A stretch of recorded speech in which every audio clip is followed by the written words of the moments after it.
அனைவருக்கும் வணக்கம். இன்றைக்கி நம்ம NX 1926 ஒரு புது டாபிக் பார்க்க போகிறோம். அதாவது ப்ரிஃபரன்ஸ். அதாவது ஏற்கனவே போன கிளாஸில் நம்ம ஸ்க்ரீன் செட்டிங் பார்த்துருப்போம்.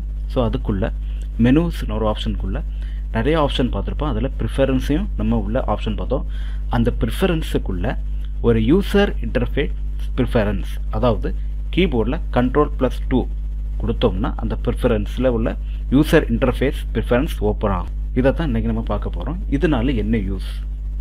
இதோடைய விண்டோஸ் இருக்குது. இந்த ப்ரிஃபரன்ஸில் யூசர் இன்டர்ஃபேஸ் ப்ரிஃபரன்ஸில் என்ன பார்ட் இருக்குது? ஸோ இதை நம்ம எப்படி யூஸ் பண்ண போகிறோம்? இதனால முக்கியம் என்ன? அப்போ இந்த யூசர் இன்டர்ஃபேஸ் ப்ரிஃபரன்ஸில் ஒரு பார்ட் நம்ம பார்க்கோம்னா அந்த பார்ட் அதோட கம்ப்ளீட் ஆகாது. இன்னொரு கமாண்டும் அதுக்கு யூஸ் ஆனால் தான் கம்ப்ளீட் ஆகும். அதாவது பேக்ரவுண்டில் ஒரு கமாண்ட் இருக்குது. அதாவது அந்த ஃபுல் ஸ்க்ரீன் எப்படி கண்ட்ரோல் பண்ணுறோம், இந்த ஸ்க்ரீன் தான் நம்ம ஏற்கனவே நம்ம பார்த்துருக்கோம். எல்லாமே இந்த லேட்டஸ்ட் வெர்ஷன் வந்து full and full white screen தான் இருக்கும். நீங்கள் சாஃப்ட்வேர் இன்ஸ்டால் பண்ணாலும் சரி, நீங்கள் வந்து கரெக்டாக நீங்கள் எல்லாம் பார்த்தீங்கன்னா ஃபுல் அண்ட் ஃபுல் ஒயிட்லேயே இருக்கும். இதை நம்ம எப்படி அந்த பிளாக்கு நம்ம கொண்டு வரோம்? ஸோ இது தான் நமக்கு பார்க்க போகிறோம். இந்த முழுசுமாக பேக் மாற்றுறதுக்கு இந்த ப்ரிஃபரன்ஸ் கமெண்ட் எங்கே யூஸ் ஆகுது, இந்த பேக்ரவுண்ட் கமெண்ட் எங்கே யூஸ் ஆகுது, இதை தான் இன்றைக்கி நம்ம இந்த கிளாஸில் பார்க்க போகிறோம். இப்போ NX ஓப்பன் பண்ணிட்டோம். இனி இந்த ஃபைலில் நியூ க்ரியேட் பண்ண, அதோட சேர்த்து இந்த மாடல் இருக்குது, டைரெக்டாக நம்ம கிளிக் பண்ண போகிறோம். கிளிக் பண்ணோன்னே இந்த ஃபைல் இப்படி தான் இருக்கும். இந்த ஃபைல் நம்ம க்ரியேட் பண்ணிட்டோம். இனி இந்த ஃபைலை நம்ம இப்படியே தொடர்ந்து ட்ரா பண்ணணும். இப்போ இதில் பேலன்ஸாக இருக்கக்கூடிய ஒரு முக்கியமான டாபிக் ப்ரிஃபரன்ஸ். இந்த மெனுக்குள்ளே டைரெக்டாக ப்ரிஃபரன்ஸ் இருக்குது. இந்த ப்ரிஃபரன்ஸில் ஆல்ரெடி நம்ம எல்லாம் பார்த்துணும். இது ஃபுல் அண்ட் ஃபுல் ஒரு செட்டிங்ஸ் தான். நமக்கு என்ன மாதிரி இப்போ இந்த மாடலிங் நமக்கு என்ன தேவை இருக்குது, நார்மல் பார்த்துக்கலாம். இந்த மாடலிங்கில் என்னெல்லாம் செட்டிங்ஸ் பண்ண வேண்டுமோ அதெல்லாம் நம்ம பண்ணலாம், தேவையானது.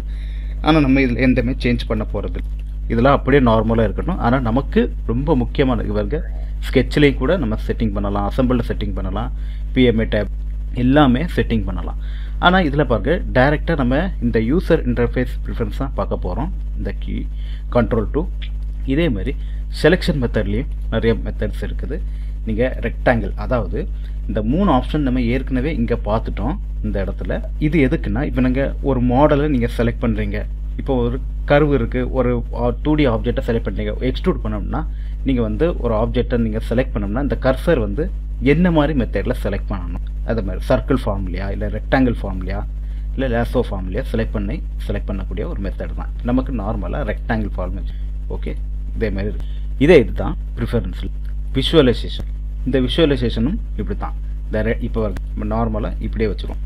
இப்படி வச்சுட்டு டைரெக்டாக ரெண்டரிங் என்ன மாதிரி ஸ்டைல் வேணும், அதுக்குடைய ஷேட் எந்த மாதிரி இருக்குது, என்ன வேவ் ஃப்ரேம், இந்த செட்டிங்ஸ் இருக்குது, எப்படி செட் பண்ணலாம், அதேமாதிரி ப்ரிஃபரன்ஸில் என்னெல்லாம் இருக்குது. ஸோ நார்மலாக நீங்கள் இங்கே செட் பண்ண ஆரம்பிச்சிட்டோன்னா இங்கே ஃபுல் அண்ட் ஃபுல் வந்துடும். இந்த வியூ என்ன மாதிரி ஸ்பேஸ் வரணும், எம்ஃபேஸ் எப்படி வரணும், லைன் எப்படி வரணும், ஸோ லைன் எவ்வளோ இது இருக்கணும், எவ்வளோ ஸ்டைல், என்ன ஸ்டைலில் வேணும். ஸோ இப்படி எல்லாமே செட் பண்ணக்கூடிய மெத்தட் தான் விசுவலைசேஷன் பெர்ஃபார்மன்ஸ். டைரெக்டாக சேஞ்ச் பண்ணிவிட்டு அப்ளை கொடுத்து ஓகே கொடுக்கணும், இவ்வளோ தான். ஆனால் இதில் நம்ம எந்த சேஞ்சுமே நம்ம பண்ண போகிறது இல்லை, நமக்கு தேவையில்லை. நமக்கு நார்மலாக என்ன இருக்குதோ அதே நம்ம வச்சுக்கலாம். ஆனால் இதே ப்ரிஃபரன்ஸில் இந்த யூசர் இன்டர்ஃபேஸ் வந்து இது ரொம்ப முக்கியம். அதாவது யூசர் இன்டர்ஃபேஸ்லையும் கூட இப்போ என்ன நம்ம பார்க்க போகிறோம்னா இந்த செட்டிங்ஸை நம்ம பார்க்க போகிறோம். இந்த செட்டிங்ஸ் நம்ம எதுக்காக நம்ம பண்ண போகிறோம், இதை நம்ம டைரெக்டாக ரிவர்ஸ்லேயே போகலாம். இந்த டூல்ஸ் இருக்குது. இந்த டூலில் ஜேர்னல் ஜேர்னல், அதாவது இந்த லாங்குவேஜ், இது வந்து எதை பேஸ் பண்ணி இந்த சாஃப்ட்வேரை டெவலப் பண்ணியிருக்காங்க. நமக்கு தெரியும் காலேஜில் ஒரு மெக்கானிக்கலாக இருந்தாலும் சரி, எல்லா டிபார்ட்மெண்ட்டுமே ஒரு பேசிக் ஃபண்டமெண்டல், அதாவது ஒரு கம்ப்யூட்டர் சயின்ஸ் சம்மந்தமான ஒரு ப்ரோக்ராமை வந்து காமனாக எல்லாருக்கும் சப்ஜெக்ட் கம்பல்சரி இருக்கும். அதில் தான் C#, C++, Java, Python, visual basic. அப்போ இதை பேஸ் பண்ணி தான் அந்த சாஃப்ட்வேரை கிரியேட் பண்ணியிருக்காங்க. இதுதான் அந்த ஃபார்மேட், என்ன ஃபார்மேட் யூஸ் பண்ணியிருக்காங்க, இந்த செட்டிங்ஸ் தான் இதில் இருக்குது. மேக்ரோஸ் அதே போல், யூசர் டூல், ஆப்ஷன்ஸ். இப்போ நிறைய பேருக்கு நீங்கள் இந்த இதில் நீங்கள் உங்களுக்கு சந்தேகம் இருக்கும், மெக்கானிக்கல் ஸ்டூடெண்ட்டுக்கு எதுக்கு இந்த ப்ரோக்ராமிங் சப்ஜெக்ட் வரணும்னா இந்த மாதிரி ஒரு விஷயம் தெரிஞ்சிருக்கணும். ஏன்னா நமக்கு கேட் டூல்ஸ் எல்லாமே நம்ம சாஃப்ட்வேர் பேஸ் பண்ணி தான் ஒர்க் பண்ண, ஒரு பேசிக் நாலேஜ் எப்படி கிரியேட் பண்ணணும், இந்த டூல்ஸ் எல்லாம் எப்படி வந்திருக்கு, ஸோ இதெல்லாம் தெரியறதுக்காக இந்த மாதிரி இந்த டூல்ஸ் எப்படி டிசைன் பண்ணியிருக்காங்கன்னு தெரியறதுக்காக ஜஸ்ட்டு நம்ம ப்ரோக்ராமிங் கண்டிப்பாக தெரிஞ்சிருக்கணும். சரி, ஓகே, அதன் இப்போ நமக்கு தேவையில்லை. அடுத்து ஆப்ஷன். இந்த ஆப்ஷனில் டைலாக் பாக்ஸ் என்ன இருக்குது, லெஸ் மோர், இந்த டிஸ்பிளே, இந்த கன்ஃபார்ம் டு, ரோல் அதே மாதிரி என்ன ரோல், நியூ ரோல் இங்கே ஏற்கனவே பார்த்தோம். இந்த டூல்ஸில் எப்படி செட் பண்ணணுமோ இதை பொறுத்து தான் இங்கே நியூ ரோல் இது இருக்குது. அடுத்து டச் பேனல், இந்த இதுக்கு பார், இதை நம்ம கண்டிப்பாக முக்கியமாக தெரிஞ்சிருக்கணும். அதாவது இங்கே நம்ம ஏற்கனவே வெப் ப்ரௌசர் பார்த்தோம். இந்த இடத்துல டைரெக்டாக எப்படி வெப் பேஜ் வரணும் கனெக்ட் பண்ணணும்னு பார்த்தோம். இந்த ஹோம் டேப் இதை நீங்கள் கனெக்ட் பண்ணி நீங்கள் அப்ளை கொடுக்கணும். எந்த வெப் ப்ரௌசர் வேணுமோ அந்த இதை நீங்கள் செலக்ட் பண்ணலாம். google.com கொடுத்து அப்ளை கொடுக்கணும். அப்ளை கொடுத்தா இங்கே வந்து உங்களுக்கு கனெக்ட் ஆகும். இப்போ வந்து நெட் கனெக்ட் பண்ணலை. நெட் கனெக்ட் பண்ணால் டேரெக்டாக நம்ம இங்கே சர்ச் பண்ணி எடுத்துடலாம். இந்த ஒரு மெத்தட். ஓகே, வெப் ப்ரௌசர் இது page automatic flyout use reset bar. இங்கே தான் நம்ம பார்த்தோம் ஆன் லெஃப்ட். இப்போ ரைட், இந்த ரைட் கொடுத்தோம்னா ரைட் கொடுத்து அப்ளை கொடுத்தோம். இந்த பார் இங்கே வந்தோம். இதை நம்ம ஏற்கனவே நார்மலாக ஆட் ரிப்பன் கொடுத்தோம்னா மேலே வந்துடும். அதாவது இந்த இது நீங்கள் ஓப்பன் ஆகாது. இந்த வெல்கம் ஸ்க்ரீன் எல்லாமே ஹைட் ஆயிரும். நமக்கு அப்படி வேண்டாம். நமக்கு லெஃப்டில் இருந்து டைரெக்டாக அப்ளை கொடுத்தோம். ஓகே, அப்ளை கொடுத்து நம்ம சேஞ்ச் ஆயிடும். ஸோ இவ்வளவு தான். இதே மாதிரி இங்கே சேஞ்ச் வேணுமா, இந்த இருக்கு ஓவர்லேப் மானிட்டர் கொடுத்து அப்ளை கொடுக்கும். ஸோ எந்த சேஞ்சும் ஆகாது. இதெல்லாம் செட்டிங்ஸ் இருக்குது. ஆனால் நமக்கு எந்த சேஞ்சுமே நமக்கு தேவையில்லை. அதனால் நோ சேஞ்ச் கொடுத்து அப்ளை கொடுக்கும். அதே மாதிரி லே அவுட்னு பார்க்கலாம். இந்த லே அவுட்டில் என்ன ஆப்ஷன் பாருங்கள், டைரெக்டாக செட்டிங்ஸ் இருக்குது. அதாவது ribbon bar option, queue status, line position, setting, இதில் மூணையுமே நம்ம பார்க்க போகிறோம். என்னென்னா இந்த செட்டிங் நமக்கு சேவ் கூட இந்த லே அவுட் ஆப்ஷன் எங்கே சேவ் பண்ணணும், எந்த பொசிஷனில் செட் பண்ணணுக்காகத்தான் இந்த செட்டிங்ஸு. அடுத்து இந்த கியூ ஸ்டேட்டஸ் லைன் பொசிஷன் இது வந்து எங்கே இருக்குன்னு இங்கே பாருங்கள். இந்த பொசிஷன் தான். இப்போ நான் டாப் கொடுக்குறேன், என்ன ஆகுன்னு பாருங்கள். இந்த கீழே ஒரு ஹெல்ப் கமாண்ட் நம்ம பார்த்துருப்போம். இந்த ஹெல்ப் கமாண்ட் டைரெக்டாக இந்த இடத்துல வந்துட்டு தெரியுதா. ஸோ அதை தான் நமக்கு டாப்பில் வேணுமா பாட்டம், நார்மலாக பாட்டமில் இருக்கிறது தான் ரொம்ப நல்லது. அப்ளை கொடுங்க. ஸோ இந்த இடத்துல கரெக்டாக இங்கே செட் பண்ணினா நமக்கு எது தேவை இருக்கோ அதை நம்ம செட் பண்ணி. No title bar. இப்போ இந்த இடத்துல ஃபுல் ஸ்க்ரீன் எக்ஸ்டென்ட், நமக்கு டைட்டில் பார் தேவையில்லைன்னா நமக்கு வந்து வேண்டாம். அந்த ஃப்ளை ஒன் ரிப்பார். ஸோ இது வந்து நமக்கு தேவை. இந்த டைட்டில் பார் நமக்கு வேணும். அதனால நமக்கு வந்து கண்டிப்பாக ஃப்ளைம் தேவை. அடுத்து இது ரொம்ப முக்கியமானது, ஸ்லிம் ரிப்பன் ஸ்டைல். ஏன் இந்த இப்படி கொடுத்துருக்காங்கன்னா இங்கே பாருங்கள். இந்த இடத்துல நான் டைரெக்டாக இதை நான் கட் பண்ணேன். இப்போ இந்த டிஸ்க் பாருங்கள். இந்த ஃபைல் வந்து இவ்வளோ டிஸ்டன்ஸ் இருக்குது. நீங்கள் பார்த்த இந்த ஒர்க் பேஸ் ஏரியா வந்து ரொம்ப சின்னதாக இருக்க மாதிரியே இருக்கும். ஆனால் நமக்கு இங்கே நம்ம பார்த்துருப்போம். இந்த இடத்துல ஸ்க்ரீனை நம்ம கட் பண்ணி, அதாவது எக்ஸ்டெண்ட் பண்ணியும் நம்ம எவ்வளோ தானே எடுத்துக்கலாம். பாருங்கள், இவ்வளோ தூரத்துக்கு கூட வச்சு நம்ம எடுத்து ட்ரா பண்ணலாம். ஆனால் இதே இடத்துல டாப் சைடு பாருங்கள், இந்த சைடு அதிகமாக இருக்கு. அப்போ இதை நீங்கள் என்ன பண்ணலாம்னா இதை நம்ம அதாவது குறைக்கலாம். எப்படி பார்க்கலாம், இதே தான் இல்லை பார்க்கணும். ஸ்லிம் ரிப்பன் இதை நீங்கள் செலக்ட் பண்ணிக்கிட்டு அப்ளை கொடுங்க. அப்ளை கொடுத்த உடனே பாருங்கள், இந்த இடத்துல ஐக்கான் எல்லாமே சின்னதாக மாறிட்டு, இருக்கிறத விட சின்னதாக மாறிட்டு. ஆனால் இதில் ஒரு ட்ராபேக் என்னன்னு பார்த்தோம்னா இந்த இடத்துல மெனுஸ் இருக்குது. இந்த இடத்துல இருந்தது, அதாவது அலைன்மெண்ட்டாக இருக்கக்கூடியது கொஞ்சம் சேஞ்ச் ஆகிருக்கும். இருக்க இடத்த சேஞ்ச் ஆகிருக்கும். இந்த பாருங்கள், இவ்வளோ தான் இருக்குது. ரீசெட் பார், ட்ராப் டவுன். அப்போ இந்த இடத்துல பேக், அதாவது ஸ்பேஸ் அதிகமாக. ஒருவேளை சப்போஸ் நமக்கு ட்ரா பண்ணதில் ஏதாவது டிஸ்டர்ப் இருக்குன்னா நம்ம இந்த மாதிரி செட் பண்ணி எடுத்துக்கிடலாம். ஆனால் நம்ம நார்மலாக ரீசெட் பண்ணிடலாம். அதாவது இந்த இடத்துல ப்ரிஃபரன்ஸ் கொடுத்து ஸ்லிம்மை நம்ம எடுத்து விட்டுடலாம். அப்ளை கொடுத்து ஸோ நார்மலாக அந்த இது பழைய செட்டிங்ஸ்க்கு.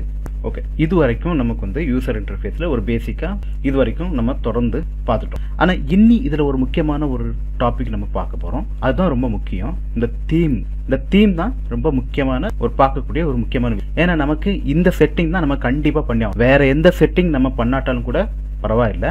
ஆனால் இந்த செட்டிங் நமக்கு கட்டாயம் கண்டிப்பாக வேணும். ஏன் பார்த்தோம்னா இந்த தீம் இதனால என்ன யூஸ். இப்போ நீங்கள் பார்த்தோம்னா இந்த இடத்துல ஃபுல் அண்ட் ஃபுல் ஒயிட்டில். அப்போ நம்ம ஃபுல் ஒயிட்டில் வச்சு நம்ம வந்து ட்ரா பண்ணும்போது நமக்கு தான் பிரச்சனை இருக்குது. என்ன பிரச்சனை, நம்ம கண்ணுக்கு ப்ராப்ளமாக இருக்கும். ஸோ இதனால கண்களால் நிறைய பாதிப்பு. அப்போ இதை ரெடியூஸ் பண்ணதுக்காக தான் இந்த தீமை வந்து நம்ம செட் பண்ணலாம். ஒரு விஷயம். அடுத்து ரெண்டாவது ஒரு விஷயம் என்னன்னா, இப்போ புதுசாக படிக்கிறவங்களுக்கு இந்த சாஃப்ட்வேர் என்னன்னா புதுசாக இருக்கவங்களுக்கு தெரியாது. நார்மலாக படிக்கிறவங்க பேசிக்லேருந்து படிக்கும்போது அவங்க பழகிடும். இப்போ ஏற்கனவே படித்தவங்க, இதற்கு முன்ன பழைய வெர்ஷன் யூஸ் பண்ணவங்க இந்த சாஃப்ட்வேரில் திடீர்னு போய் இதை வந்து படிக்கும்போது கொஞ்சம் டஃப் இருக்க தான் செய்யும்.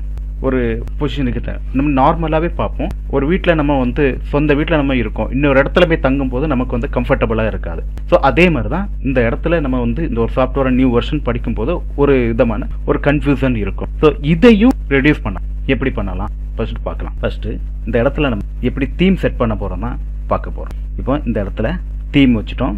இங்கே இருக்குது டிரான்ஸ்பரன்சி இருக்குது. இந்த டிரான்ஸ்பரன்சி எப்படி இருக்கணும், யூஐ காம்போனன்ட்ஸ் இருக்குது. இதை நம்ம ஒன்று பார்க்கணும்னா இதில் NXLand எட்ஜ் தீம் நீங்கள் என்ன மாதிரி தீம் வைக்க போகிறீங்கன்னு கேட்குது. இந்த இடத்துல 4 விதமான ஆப்ஷன் இருக்குது. Light grey, dark, classic. இப்போ நார்மலாக இப்போ எதை செட் பண்ணி அவங்க தந்திருக்காங்கன்னா லைட் இதை தான் வச்சு தந்திருக்காங்க. இந்த லைட் கிரீன் இருக்கன, அதாவது இந்த லைட் ரெக்கமெண்ட் இருக்கனால தான் ஃபுல் அண்ட் ஃபுல் ஒயிட்டில் இருக்கும். இதை நான் டைரெக்டாக என்ன பண்ண போகிறேன், நீங்கள் சொன்ன மாதிரி இந்த இடத்துல லைட் கிரே வைக்கும்போது என்ன ஆகும் பாருங்க. அப்ளை கொடுங்க. ஸோ அப்ளை கொடுத்த உடனே என்ன ஆகுது பாருங்க, பழைய அதாவது ஒரு கிரேஸ் கலரில் மாறுது. அதாவது இதுக்கு கொஞ்சம் பார்த்தாங்கன்னா கொஞ்சம் முந்தைய வெர்ஷன் எல்லாமே இந்த மாதிரி கலர் ஃபார்மேட் தான் இருக்கும். அதாவது 10, 11ல் இதோட கிரே கொஞ்சம் குறைவாக தான் இருக்கும். இது கொஞ்சம் டார்க்காக இருக்குது. ஆனால் இந்த மாதிரி வெர்ஷனில் செட்டிங்ஸ் இப்படி தான் இருக்கும். இது இந்த செட்டிங்ஸில் இருக்கல ஒவ்வொரு சாஃப்ட்வேர்லுமே இந்த செட்டிங்ஸ் உண்டு. இந்த சாஃப்ட்வேரில் இந்த இதுக்கு மட்டும்தான் இல்லை, எல்லா சாஃப்ட்வேர்லையும் இந்த செட்டிங்ஸும் உண்டு. இதே இது இப்போ இதில் வந்து அடிஷ்னலாக உங்க வந்து இம்போர்ட் பண்ணியிருக்காங்க. அதாவது இதை வந்து நம்ம கம்ஃபர்டபுளாக இருக்கணும், எப்படி ஈஸியாக யூஸ் பண்ணுற மாதிரி இருக்கணும். ஆனால் கலர் மட்டும் தான் சேஞ்ச் ஆகும். அதாவது தீமோட கலர் மட்டும் சேஞ்ச் ஆகும். டூல்ஸ் எல்லாமே அப்படி தான் இருக்கும். இப்போ இந்த லைட் கிரே இருக்குது. இப்போ இதே இடத்துல இந்த டார்க் இல்லாமல் டைரெக்டாக நான் கிளாசிக் வைக்கிறேன். கிளாசிக் வைக்க கொடுத்து அப்ளை கொடுத்த உடனே இப்போ பாருங்க. ஸோ இப்போ நீங்கள் இதுக்கு பாருங்க என்ன தீமில் இருக்குன்னா NX7 8.5 இதில் நீ பார்த்தோம்னா அதிகமாக இந்த மாதிரி ஃபார்மேட்டில் தான் இருக்கும். நீங்கள் வந்து நிறைய இதை பாருங்கள், பழைய வெர்ஷன் நீங்கள் வந்து செக் பண்ணி பார்க்கும்போது தெரியும் இந்த தீம் இந்த கலர் ஃபார்மேட்டில் தான் இருக்கும். ஸோ இந்த வெர்ஷனில் படித்தவங்க கண்டிப்பாக இதை ரொம்ப ஈஸியாக வந்து லேர்ன் பண்ண முடியும், ரொம்ப ஈஸியாக இருக்கும். அப்போ அவங்களுக்கு வந்து ஒரு புது வெர்ஷன் வந்து படிக்கிறோம் அந்த மாதிரி, அதாவது ஒரு கஷ்டமோ டிஃபிகல்ட்டோ அந்த மாதிரி ஃபீல்ஸ் இருக்கவங்க கண்டிப்பாக இந்த மாதிரி இதை பார்க்கும்போது அவங்களுக்கு எந்த ஃபீல் இருக்காது. இதை பார்க்கும்போது ஏதோ நம்ம பழைய வெர்ஷன் எப்படி படித்தோமோ அதே மாதிரி தான் இருக்கும். அந்த கொஞ்சம் அப்டேட் இருக்கும். இதை படிக்கிறதுக்கு ரொம்ப ஈஸியாக இருக்கும். இது இந்த வெர்ஷன். அப்போ கிளாசிக்கில் நமக்கு என்ன பாருங்க, இந்த பழைய வெர்ஷன் எல்லாமே இப்படி தான் இருக்கும். இந்த டூல்ஸு இப்போ பாருங்க, இந்த இடத்துல டூல்ஸ் எல்லாமே இதே பழைய மெத்தட் எப்படி இருக்கோ இதே மாதிரி மிஷின் தான் இருக்கும். கரெக்டாக இதே இது ப்ரிஃபரன்ஸ் யூசர் இன்டர்ஃபேஸ். இப்போ கிளாசிக், அப்போ கிளாசிக்கில் இருக்கும்போது NX7 8.5 இதை பார்க்கலாம். லைட் கிரேல வரும்போது NX10 11 அந்த மாதிரி பொசிஷனை நம்ம 11 12 வரைக்குமே இப்படி தான் இருக்கும். அதே மாதிரி லைட் இப்போ இருக்கிறத வந்து பார்க்கும்போது இதுதான் நார்மலாக இப்போ இருக்கக்கூடிய செட்டிங். அதே இதை இப்போ நம்ம என்ன பார்க்கணும்னா டார்க் மோடு பார்க்க போகிறோம். இதுதான் ரொம்ப முக்கியம். இப்போ டார்க் மோடு அப்ளை கொடுக்கலாம். இந்த அப்ளை கொடுக்கும்போது தீம் கேட்குது, இதை நீங்கள் கண்டிப்பாக சேஞ்ச் பண்ணணுமான்னு கேட்கு, நீங்கள் ஓகே கொடுத்துருங்க. ஸோ இந்த தீம் வந்து ஃபுல் அண்ட் ஃபுல் கலர் ஆகிட்டு இந்த மேலே இருக்க ஆப்ஷன் மட்டும் மாறாது. ஏன்னா இது தான் உங்களுக்கு வந்து அடையாளம். ஒவ்வொரு வெர்ஷனுக்கும் எங்கள் தீம் எந்த கலர் செட் பண்ணணும்னு சொல்லிக்கிட்டு தான். ஓகே, இது வரைக்கும் கலர் இந்த மாதிரி சேஞ்ச் ஆகிட்டு இனி இந்த கலர் பார்க்கும்போது உங்களுக்கு கண்ணுக்கு எந்த பாதிப்பும் இருக்காது. இதை நீங்கள் வந்து ஆர்ட் கேம், அதாவது ஆட்டோடெஸ்கில் இருக்கக்கூடிய ஆர்ட் கேம் சாஃப்ட்வேர் பார்த்த மாதிரியே இருக்கும். இப்போ இது வரைக்கும் தீம் வந்து இந்த அவுட்டில் இருக்கக்கூடிய டூல்ஸில் உள்ள தீம் மட்டும் தான் ஆயிருக்கு. ஆனால் இது வந்து உள்ளே இருக்கக்கூடிய ஸ்க்ரீன் இன்னும் சேஞ்ச் ஆகலை. அப்போ இந்த இடத்துல என்ன பண்ணலாம், இங்கே இருக்கும்போது வியூ கமெண்ட் செக்ஷனில் இருக்குது பேக்ரவுண்ட், இல்லை மவுஸில் ரைட் கிளிக் பண்ணி இந்த இடத்துல பேக்ரவுண்ட் இருக்குது, இதை நீங்கள் செட் பண்ண. வியூஸில் பார்ப்போம், இந்த இடத்துல நிறைய மெத்தட் இருக்குது. இப்போ ஒயிட் இருக்குது, இப்போ நார்மலாக இருக்குது ஒயிட். அதோட லைட் கிரே இருக்குன்னா லைட் கிரேல சேஞ்ச் ஆகும். அடுத்தது அதாவது கிரேடியன்ட் லைட் கிரே, இது ஒரு பொசிஷன் சேஞ்ச் ஆகும். அடுத்து கிரே லைட், இந்த பாருங்க இந்த இடத்துல கலர் சேஞ்ச் ஆகிட்டா அதே மாதிரி தான் லைட் தீமாக இருந்தாலும் இந்த இடத்துல பாருங்க லைட்டாக ஒரு ப்ளூ கலர் மாதிரி செட் ஆகிருக்கும். அடுத்தது டார்க் தீம், ஸோ இந்த மாதிரியும் செட் பண்ணிடலாம். பார்க்கும்போது ஒரு ப்ளூ கலர் மாதிரியும் இருக்கும். ஆனால் நம்ம வைக்கிறது டார்க் கிரே, இது ஃபுல் அண்ட் ஃபுல் டார்க்லேயே இருக்கும். அப்போ இந்த இடத்துல பாருங்க, அப்போ full and full dark theme இருக்கு. ஸோ இதே தீமில் வந்து நார்மலாக நீங்கள் வந்து ஈஸியாக நம்ம ட்ரா பண்ணலாம். கண்ணுக்கு எந்த பாதிப்புமே இருக்காது. ரொம்ப ஈஸியாக, ரொம்ப ஃபீலாக, ரொம்ப ஈஸியாக வரையலாம். ஸோ இது ரொம்ப அழகான ஒரு மெத்தடு. ஆனால் இதை கூட நம்ம ஏற்கனவே சொன்ன மாதிரி பழைய வெர்ஷன் யூஸ் பண்ணுறவங்க இதே மாதிரி அந்த கலருக்கு ஏற்ற மாதிரியே நம்ம செட் பண்ணி எடுத்துக்கலாம். இப்போ நான் திருப்பி இருக்க காட்டுறேன். Ctrl+2 இதே இதை இந்த இடத்துல லைட் அண்ட் கிரே வைக்கிறேன். Apply, okay. அதே இதை டைரெக்டாக லைட் அண்ட் கிரே இந்த ஸ்க்ரீனையும் செட் பண்ண. இப்போ பாருங்க அந்த கலருக்கு ஏற்ற மாதிரியே சேஞ்ச் பண்ணிக்கலாம். அதே மாதிரி Ctrl+2 கிளாசிக் இருக்குது, அந்த கிளாசிக் நம்ம மாற்றிக்கிட்டு அதே தகுந்த மாதிரி அதுக்கு தகுந்த மாதிரி கிரேடியன்ட் லைட் அதுக்கு தகுந்த மாதிரி மாற்றும். ஸோ இதை பாருங்கள், நம்ம யூஸ் பண்ணும்போது அதாவது நியூ வெர்ஷன் மாதிரியே தெரியாது. இது ரொம்ப ஒரு யூஸ்ஃபுல்லான ஒரு மெத்தட். இந்த லைட் கிரே வந்து நீங்கள் யூஸ் பண்ணும்போது பார்த்தோம்னா NX11 12 அந்த யூஸ் பண்ணுற மாதிரியே இருக்கும். ஆனால் இதில் ஒரு முக்கியமான ஒரு விஷயம் என்னென்னா, இங்கே நீங்கள் வந்து டைரெக்டாக இந்த இடத்துல வந்து வைக்கும்போது கிளாசிக் வைக்கும்போது ஃபுல் அண்ட் ஃபுல் இந்த கலர் இந்த ப்ளூ கலர் கூட மாறுறதை நல்லா பார்க்க முடியும். பாருங்கள், ஃபுல் அண்ட் ஃபுல் மாறி அந்த வெர்ஷன் எப்படி இருக்கோ அதே மாதிரி மாறி ஃபுல் எல்லாமே எல்லா டைட்டில் பாருமே அப்படியே மாறி இருக்கும். லைட் கிரே அப்ளை, இதே இது லைட், எல்லா இதுலேயும் என்ன மாதிரி பர்டிகுலர் வச்சு கரெக்டாக அதே மாதிரி வந்துடும். இது NX11 12. ஸோ இந்த இதெல்லாம் பார்க்கும்போது இப்படி தான் இருக்கும். ஸோ இது வரைக்கும் நம்ம என்ன பார்த்துட்டோம், ஸ்க்ரீன் செட்டிங்ஸ் எல்லாமே நம்ம தொடர்ந்து பார்த்துட்டோம்.